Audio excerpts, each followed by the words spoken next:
This video will have major spoilers for the MSQ and side quest through the Dawn Trail story, and especially patch 7.3. You have been warned.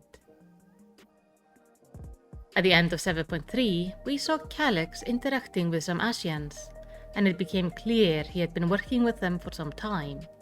Not a surprise really, as the key, knowledge of the reflection, memory transfer and how to summon a primal is all heavily Ascian related. But we are left with the question, which Ascians are we dealing with right now? So in this video we will be talking about the Convocation of the Forteen, their history, members, and most importantly, who our potential suspects are, and which ones we can rule out based on current information. If you like Final Fantasy XIV lore, news and gameplay videos, make sure to give the video your commendation by liking and subscribing. But now, let's start by going all the way back to the time of Etheirys before the final days. During this time, Etheirys was a place of structure and harmony. The Ascians we have encountered throughout our journey view this era as a lost paradise, one they are willing to sacrifice everything and everyone to restore. We are led to believe this was a time where everyone was happy. Life was perfect. Though through our journey into Elpis we have learned things were not always as perfect as they seemed. Still, it does not sound like a bad society to live in. After all, it was a time with plentiful resources. There was no need for wars or conflict, leaving confrontation to be limited to lively debate, and the people's days were spent pursuing intellectual interests or working with creation magic. This form of magic that allowed the ancients to manifest ether into almost anything they could imagine. However, this power was kept in check by a society governed by strict rules and regulations. They did this through some stringent bureaucracy, various regulations, and the distribution of concepts, creating the necessary restriction on otherwise unlimited creative magic, thus managing to maintain balance and order, and keeping this power from getting out of hand. Their governing council, the Convocation of the Forteen, was an elected body tasked with safeguarding the star. These 14 members were the leading authorities in their field of expertise, or at least skilled enough to serve effectively in this important role. When becoming a member of the Convocation, a person would leave their true name behind and take on the title of the role instead. So, for example, over time, there have been many Emet-Selchs, but the one we know through our story was originally named Hades. This was not seen as a peculiar thing, as the society of the ancients was not a very individualistic society. It was customary for everyone to wear the same black robes and masks, as individuality was expressed through discovery and research rather than personal style. And as far as we know, there were only two exceptions to this. First is the members of the Convocation have individual-looking red masks marking their station, with the only exception being the role of Elidibus, who wore also a white robe, as the white robe symbolized the role of an advisor, which is what Elidibus' role was in the Convocation. Though we have also seen one other character wearing a white robe, and that is Venat, the former Asem, who wears a white robe after she stepped down from her position and took on an advisory role herself. Everyone else you will see wearing the same black robes and masks. And this dress code exists even to this day. We can actually split the current Ascians we have met through the game into three visually distinct groups. First being Elidibus with his white robes and red mask, then the other members of the Convocation with their black robes and red mask, and finally the minor Ascians with their black robes and black masks. And that group we can actually rule out immediately. We have mostly encountered the black-masked Ascians during our time in A Realm Reborn and Heavensward. These are not members of the Convocation, but instead sort of servants to them. They do not have the ability to extend their life by possessing other living bodies, and do not need any special methods to permanently kill them. They have generally been used as a filler character or minor roles up to this point, so I find it highly unlikely that one of this group will take a leading role, as there are still members of the Convocation that we have not dealt with. So let's look at the Convocation itself. These Ascians have the ability to essence transfer, moving their spirit from one body to another, making them much more difficult to permanently kill, with the main method we have at our disposal being the use of white auracide, which can shatter their ether and send the spirit back to the ethereal sea. This seems to work on all members of the Convocation, but just killing them is not that simple because the members of the Convocation also come into variety as well, being either sundered or unsundered. So let's talk a bit about the sundering and the Ascians' overarching goal. During the original final days, the Convocation, all except Asem, it seems, took part in summoning Zodiarch, the very first primal, with Elidibus taking the role of his heart. This saved the world, but required the sacrifice of half of the Ancients' population. After the final days were averted, the goal shifted to restoring the world back to the paradise they remembered, wanting to sacrifice new creations to bring back those who gave their life to summon Zodiarch. But there were also those, like Venat, who opposed this idea, leading to a fracturing in the ancient society and the eventual summoning of Hydaelyn, which fought Zodiarch and during that battle sundered both him and the world itself, splitting it and every living being into 14 fragments, consisting of the source and the 13 reflection. Only 3 beings escaped the sundering, those being Lahabrea, Elidibus and Emet-Selch, meaning every other member of the Convocation was sundered, leaving us with these 2 types of Convocation members. Those 3 unsundered have lived continuously since the sundering, working on their goal to merge the world once more through the various calamities we have faced, and then the sundered Ascians, whose reflections were found by the first 3, the memories brought back through the use of soul crystals, which work similar to our jobstones, and then they would take back up their role and use essence transfer to extend their life. But before they were found, they were just normal people. Just like we are a reflection of Asem, we have also met another reflection of them in Ardburst during Shadowbringer, and we can be pretty sure there are other reflections of Asem out there on the remaining shards. Meaning on each reflection there is also a reflection of the sundered Convocation members, meaning if one is destroyed, the others could in theory go to another reflection to get another shard of that person, while when the unsundered 3 are destroyed, they're just gone. Or that was the situation up until Shadowbringers. During that time we obtained the Ascian soul crystals, and now there is no way for the remaining members to bring back the memories back to any new reflections. So we will in this video assume that it is not a situation where we will have to deal with a second Fandaniel, for example. But I still wanted to mention this as a far-fetched possibility. But then comes the question, which members are still around, and which ones are reasonably confirmed dead? And while we're at it, let's talk a bit about their stories and roles. We will start with Loghrif and Mitron, as the stories are linked in such a way that we can't talk about one without the other. Loghrif, the pastor, whose true name was Gaia, served as the cataloger and caretaker of terrestrial creations. Meanwhile, Mitron, the mariner, whose original name was Artemis, was the magister of nautical affairs and the surveyor of aquatic creations. In the unsundered world, these 2 were nearly inseparable. Both held roles related to creation, Loghrif on land and Mitron in the sea, and this led to them often partnering up in their duties. It is even said that at the time Mitron was hopelessly enamored with Loghrif. Both were sundered by Hydaelyn, however shards of the souls were eventually recovered and restored to their former position as Ascians, although with one significant change. Mitron, who had been a woman in the unsundered world, was reborn in a male body. Still, reunited once more, Loghrif and Mitron quickly resumed their close relationship. They were assigned to the first to facilitate his rejoining. However, their plan was thwarted when they were defeated by the Warriors of Light from the first. In the aftermath, Mitron was transformed into the first Sin-Eater known as Eden, while Loghrif perished. It took nearly 100 years for the current version of Loghrif to be reborn, this time as a Yulmoran girl who adopted the name Gaia. She joined us and Reen in our effort to revive the lifeless light-damaged areas of the first.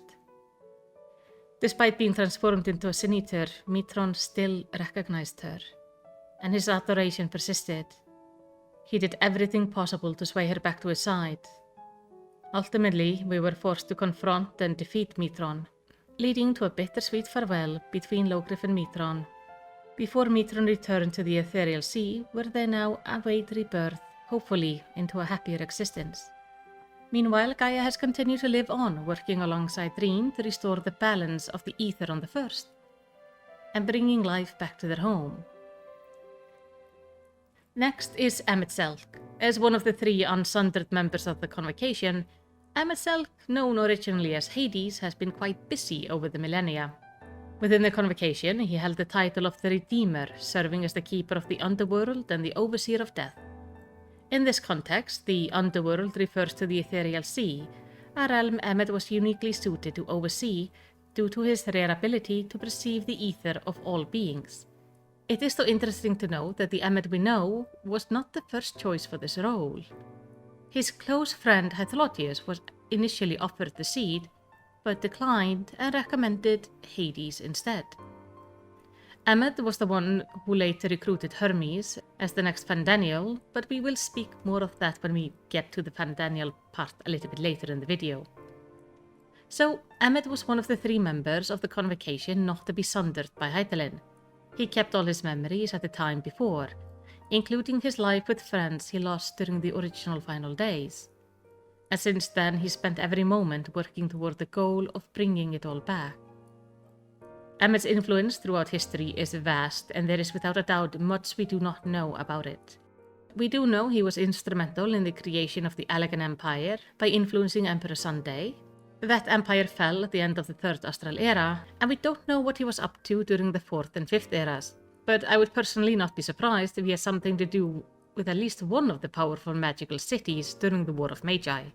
During the 6th Astral Era, he would take over the body of Solus or Scalvus, and through him found the Garlean Empire. He pushed forth the development of magitech, expanding the Empire's territory significantly and initiating the Meteor Project, which led to the fall of Dalamud and the 7th Umbral Calamity. He let Solus's body pass away from old age during A Realm Reborn, but after the death of Lahabrea, he took control of one of Solus's many cloned bodies to influence the Garlean Empire, using Varys as a figurehead. During our time in Shadowbringer, Emmet followed us to the first, where he spent most of his time actually explaining his goals, becoming our main source for much of our lore around the Ancients, the unsundered world, the reflections, and how calamities actually work. He is also the one who informed us that we are a seam, or at least part of him. In the end, he never could see us as an ally, and we were forced to fight and kill him during the end of Shadowbringers, where he asked us to please remember his people before fading away. Our final encounter with Emmet occurred in Ultima Thule, where we summoned both Hades and Hythlotius, now with both their memories fully restored. And while both would return back to the Ethereal Sea, at least for now, Hades seemed to be at peace with the fact that the world he once knew is gone and will never be restored. And he asked us to explore and cherish our star, just as we would have in our past life. With Emmet now being part of the Ethereal Sea, that pretty safely rules him out as one of our current suspects. Next is Pashtarot the Arbiter, the conservator of order and the collective will.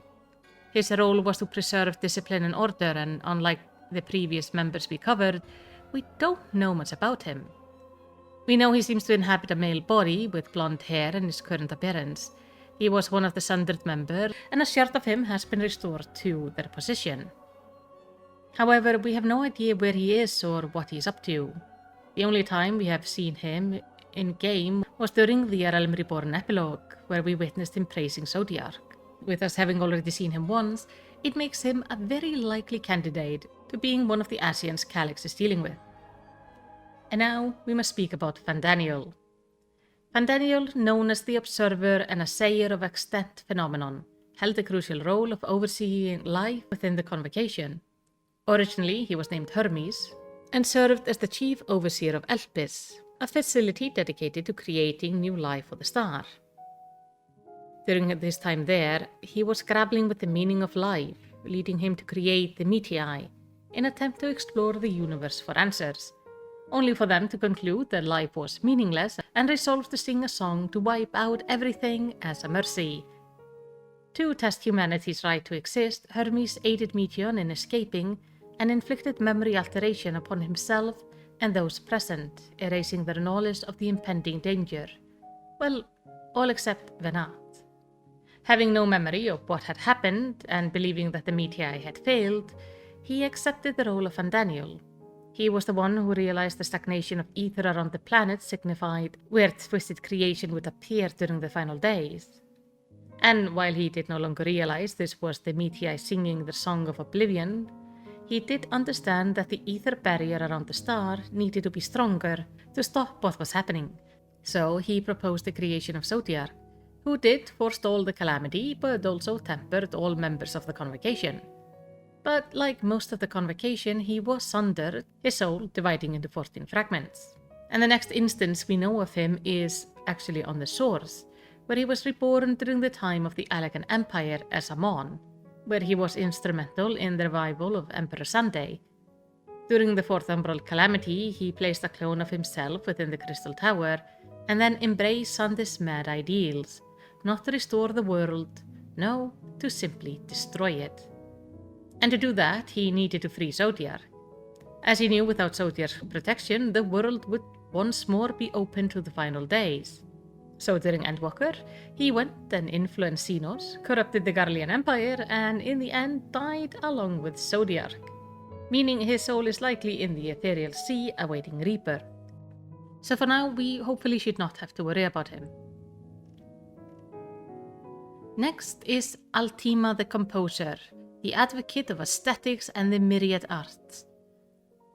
While we have caught a glimpse of Altima during a cinematic in patch 2.3, we have never had a chance to meet them. However, we do know that their masks ended up in the possession of Gaius von Belsar during his pursuit of the Ascians. This suggests that Altima may be deceased at the moment, though there is always the possibility of the rebirth someday. Especially as it is highly likely Gaius was just killing their physical bodies, meaning Altima may not even have returned to the Ethereal Sea to be reborn, but simply went and found another body to possess. And as we have not been permitted to go to Gaius and ask him details on how he killed these Ascians, we have no idea if they're actually dead or not, but I am gonna go with that Altima is not dead and is still out there somewhere. Another Ascian we have not had a chance to meet is Halmarut the Sower, cultivator of botanical and mythological creations. There have been no sightings of him in the game, but we do know he was conducting some research within Academia Nider. Still, during that dungeon we found no signs of his whereabouts, so we don't know where he is, but we can assume he is alive out there somewhere.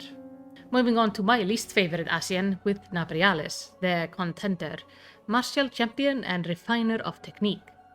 He was in the pursuit of Tubismati, the staff of Louisoix, and aimed to use it to initiate the next Umbral Calamity.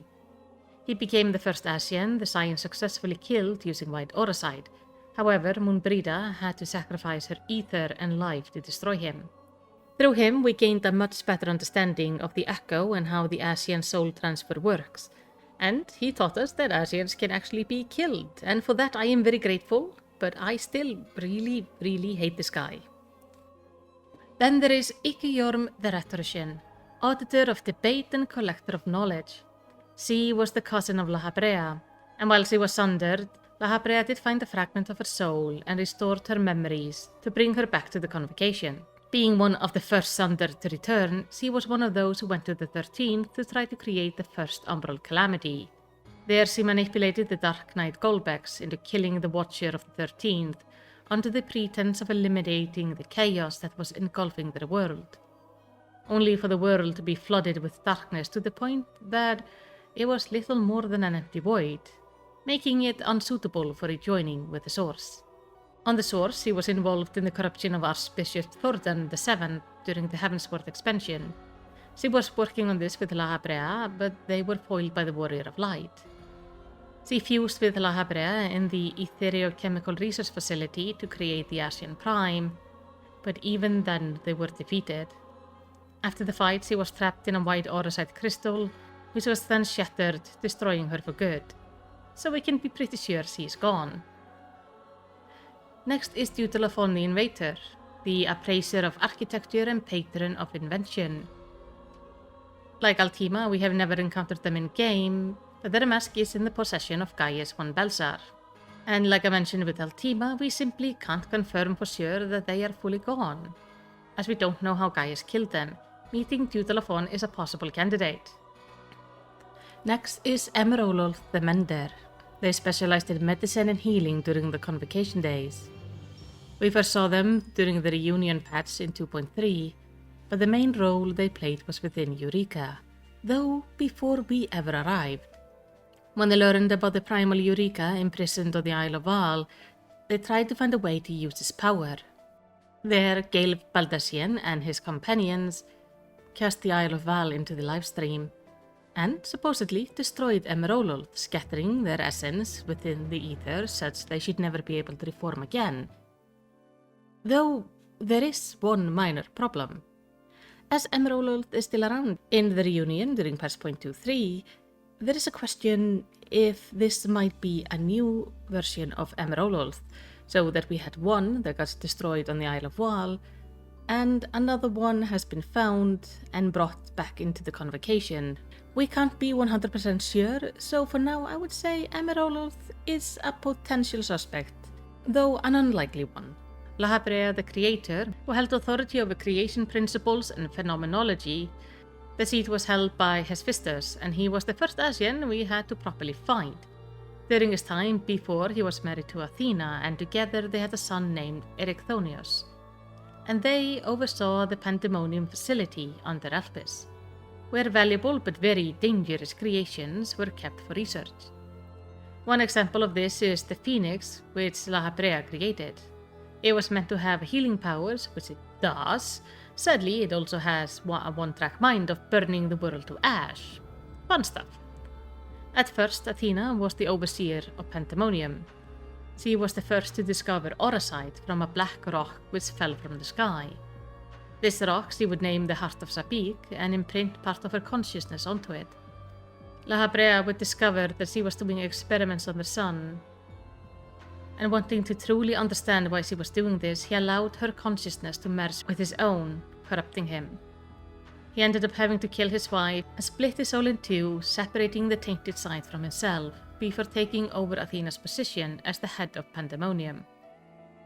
Through the Pandemonium raid series, we then helped Lahabrea gain control of the facility again, after Athena managed to return. He made amends with the sun and once more fused his soul back together and took the Heart of Sabik into his possession, and knowing his wife's memories were on there, waiting for the right time to return. When the final days came, he was one of the three to not get sundered. He kept the Heart of Sabik with him, which would slowly corrupt him over the millennia. During A Realm Reborn, he influenced Gaius von Belsar to use the Altima weapon to conquer Eorzea. Frustratingly for him, the Warrior of Light won, managing to destroy the Altima weapon with the help of Hydaelyn. And we did manage to expel him from Thancred's body, only for Lahabrea to return alongside with Igeyorhm during their plot to corrupt the Archbishop during Heavensward.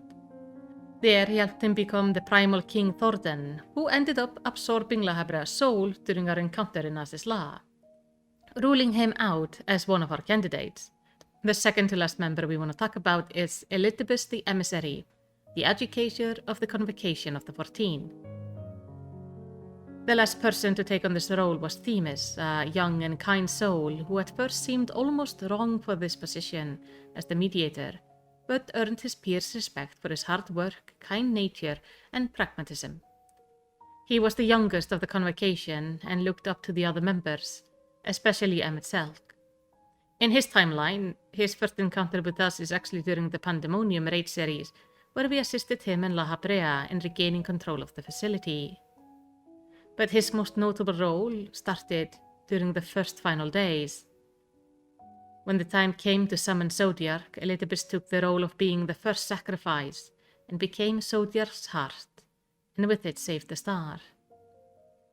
But when the Convocation came up with a plan to sacrifice new life forms to restore those who died to summon Zodiarch, the ancient society was divided, with a group following Venat.